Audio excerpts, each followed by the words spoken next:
Le temps utilisé est le temps universel coordonné UTC, exprimé en heures, minutes et s'il y a lieu, secondes, le jour étant de 24 heures commençant à minuit. Les heures seront donc exprimées sous la forme de 4 chiffres, de 0000 à 2359. L'heure est vérifiée avant le début d'un vol contrôlé et toutes les fois que cela est nécessaire au cours du vol. Vous pouvez vérifier que votre montre est à l'heure en demandant au contrôleur de vous la donner, l'heure, pas la montre. Une clairance doit être obtenue avant d'effectuer un vol contrôlé ou une partie d'un vol selon les règles applicables au vol contrôlé.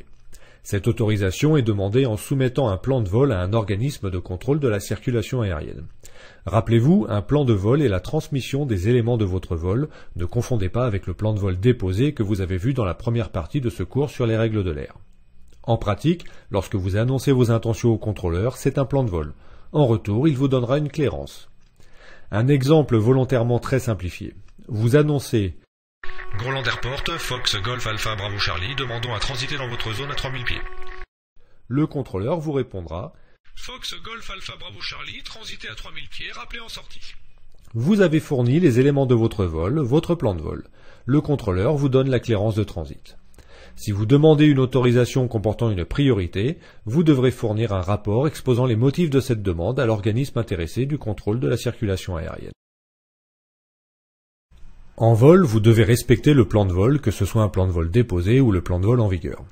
Si votre vol est contrôlé, les modifications, comme un changement d'altitude ou un changement de route, doivent faire l'objet d'une clairance, c'est-à-dire que vous devez demander l'autorisation au contrôle. Bien évidemment, si vous devez manœuvrer rapidement pour éviter un danger, la sécurité veut que vous agissiez avant, mais que vous n'oubliez pas d'avertir le contrôle ensuite.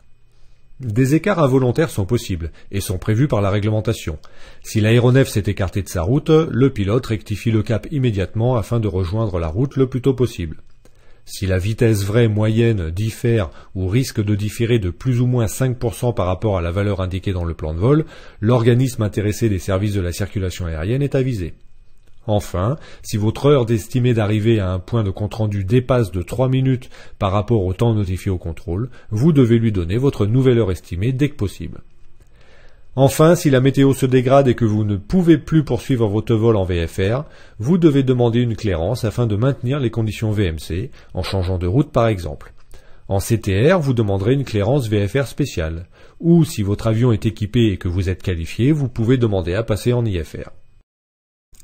En cas de panne radio, vous devrez afficher le code transpondeur 7600, poursuivre votre vol dans les conditions météorologiques de vol à vue, atterrir sur l'aérodrome approprié le plus proche, à savoir un aérodrome ouvert aux aéronefs sans radio. Comme ceux-ci sont devenus rares, il est intéressant de repérer à l'avance ceux de votre région. Enfin, signalez votre arrivée par les moyens les plus rapides au contrôle, afin d'éviter le déclenchement de procédures de recherche inutiles. Un aéronef qui est l'objet d'une intervention illicite s'efforcera d'en aviser l'organisme ATS intéressé en lui indiquant toutes les informations possibles. Cela peut se faire par radio ou en affichant le code 7500 au transpondeur.